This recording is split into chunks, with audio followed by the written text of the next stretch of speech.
தமிழகத்தை பொறுத்தவரை இனி வருகிற நாட்களில் பரவலாக கனமழையானது தீவிரமடைய வாய்ப்புள்ளது. எந்தெந்த மாவட்டங்களுக்கு கனமழையானது தீவிரமடைய வாய்ப்புள்ளது? அதை பத்தி தான் பார்க்க போறோம். நீங்க நம்ம சேனலை சப்ஸ்கிரைப் பண்ணாம இருந்தீங்கன்னா, மறக்காம லைக் பண்ணிக்கோங்க, சப்ஸ்கிரைப் பண்ணிக்கோங்க. மற்றவர்களுக்கு தெரியப்படுத்தவும் ஷேர் பண்ணுங்க. தமிழகத்தில் ஒரு சில இடங்களில் மழை பெய்தது. புதுவை மற்றும் காரைக்கால் பகுதிகளில் வறண்ட வானிலை நிலவியது. அடுத்த 7 தினங்களுக்கான வானிலை முன்னறிவிப்பு மற்றும் எச்சரிக்கை. தென்னிந்திய பகுதிகளில் மேல் ஒரு வளிமண்டல மேலடுக்கு சுழற்சி நிலவுகிறது. இதன் காரணமாக வருகின்ற நாட்களில் கனமழையானது பதிவாக வாய்ப்புள்ளது.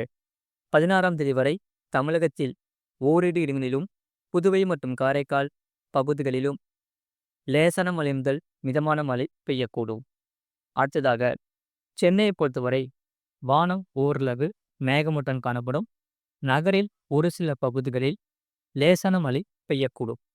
அதிகபட்ச வெப்பநிலையை பொறுத்தவரை 36 முதல் 37 டிகிரி செல்சியஸ் ஊட்டியும், குறைந்தபட்ச வெப்பநிலை 27 டிகிரி செல்சியஸ் ஊட்டியும் இருக்கக்கூடும். மீனவர்களுக்கான எச்சரிக்கை. வங்கக்கடல் பகுதிகளில் 11ஆம் தேதி தென்மேற்கு வங்கக்கடலின் அநேக பகுதிகள் மற்றும் அதனை ஒட்டிய தென்கிழக்கு வங்கக்கடல் பகுதிகள் மற்றும் அதனை அந்தமான் கடல் பகுதிகளில் சூறாவளி காற்றானது மணிக்கு 40 முதல் 50 கிலோமீட்டர் வேகத்திலும் இடையிடையே 60 கிலோமீட்டர் வேகத்திலும் வீசக்கூடும்.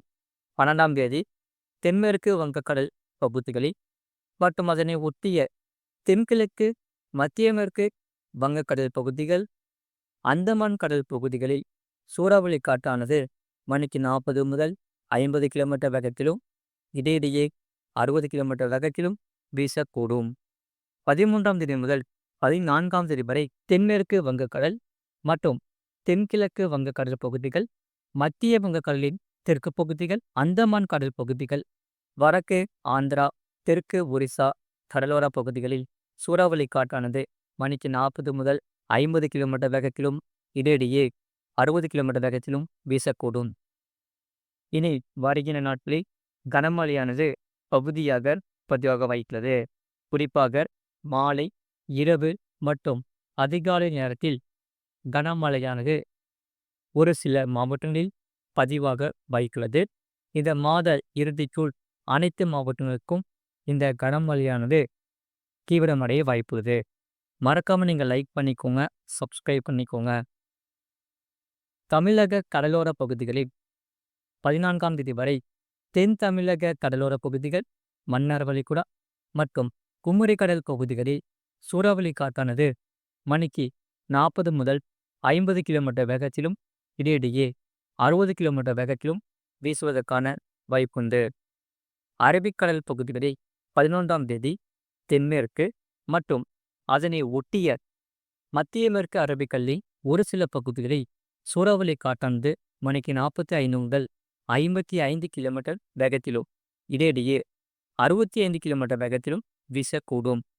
12ஆம் தேதி மத்திய மேற்கு அரபிக்கடலின் அநேக பகுதிகள் மற்றும் அதனை ஒட்டிய மத்திய கிழக்கு அரபிக்கடல் பகுதிகள், தென்மேற்கு அரபிக்கடலின் சில பகுதிகள், வடக்கு அரபிக்கடலின் தெற்கு பகுதிகளில் சூறாவளி காற்றானது மணிக்கு 45 முதல் 55 கிலோமீட்டர் வேகத்திலும் இடையிடையே 65 கிலோமீட்டர் வேகத்திலும் வீசுவதற்கான வாய்ப்புகள் மிகவும் அதிகம். மற்றும் அதே போல காற்றின் வேகத்தை பொறுத்தவரை இனி வருகிற நாட்களில் அதிகரிக்க வாய்ப்புள்ளது. குறிப்பாக மாலை மற்றும் இரவு நேரத்தில் இந்த காற்றின் தீவிரம் அதிகமாக காணப்படும். அதே சமயம் அதிகாலை நேரத்தில் குளிருக்கான வாய்ப்புகளும் உண்டு. 13ஆம் தேதி முதல் 14ஆம் தேதி வரை மத்திய மேற்கு அரபிக்கடலின் அநேக பகுதிகள் மற்றும் அதனை ஒட்டிய மத்திய கிழக்கு அரபிக்கடல் பகுதிகள், தென்மேற்கு அரபிக்கடலின் சில பகுதிகள், வடக்கு அரபிக்கடலின் தெற்கு பகுதிகளில் சூறாவளி காற்றானது மணிக்கு 45 முதல் 55 கிலோமீட்டர் வேகத்திலும் இடையிடையே 65 கிலோமீட்டர் வேகத்திலும் வீசுவதற்கான வாய்ப்புகள் மிகவும் அதிகம். அதே சமயம் கொங்கன், கோவா வடக்கு, குஜராத் கடலோர பகுதிகள் மற்றும் அதனை ஒட்டிய வடகிழக்கு அரபிக்கடல் பகுதிகளில் சூறாவளி காற்றானது மணிக்கு 40 முதல் 50 கிலோமீட்டர் வேகத்திலும் இடையிடையே 60 கிலோமீட்டர் வேகத்திலும் வீச கூடும். மேற்குறிப்பிட்ட நாட்களில் மீனவர்கள் இப்பகுதிகளுக்கு செல்ல வேண்டாம் என்று அறிவுறுத்தப்படுகிறார்கள். இனி கடந்த 24 மணி நேரத்தில் பதிவான மழை அளவு. மதுரை மாவட்டம் பேரையூர் 8 சென்டிமீட்டர் பதிவாகியுள்ளது. மதுரை மாவட்டம் உசிலம்பட்டி 9 சென்டிமீட்டர் பதிவாகியுள்ளது. விருதுநகர் மாவட்டம் ஸ்ரீவில்லிபுத்தூர் 7 சென்டிமீட்டர் பதிவாகியுள்ளது. புதுக்கோட்டை மாவட்டம் கீரனூர், மதுரை மாவட்டம் குப்பனம்பட்டி, தரூர் தலா 5 சென்டிமீட்டர் பதிவாகியுள்ளது. வேலூர் மாவட்டம் மேலத்தூர், மதுரை மாவட்டம் வாடிப்பட்டி, நாமக்கல் மாவட்டம் புதுச்சத்திரம், மதுரை மாவட்டம் ஏழுமலை, நாமக்கல் மாவட்டம் ராசிபுரம் தலா 4 சென்டிமீட்டர் பதிவாகியுள்ளது. திண்டுக்கல் மாவட்டம் ஒட்டன் சத்திரம், நாமக்கல் மாவட்டம் மோகனூர், ஈரோடு மாவட்டம் கொடிவேரி, கரூர் மாவட்டம் அவரைக்குறிச்சி, பெரம்பலூர் மாவட்டம் செட்டிக்குளம், நீலகிரி மாவட்டம் நடுவட்டம், நீலகிரி மாவட்டம் சிறுமுள்ளி, பெரம்பலூர் மாவட்டம் தலா 3 சென்டிமீட்டர் பதிவாகியுள்ளது. விருதுநகர் மாவட்டம் மத்துராயிருப்பு, வேலூர் மாவட்டம் குடியாத்தம், சேலம் மாவட்டம் தம்மம்பட்டி, ராமநாதபுரம் மாவட்டம் பரமக்குடி, மதுரை மாவட்டம் ஆண்டிப்பட்டி தலா 2 சென்டிமீட்டர் பதிவாகியுள்ளது.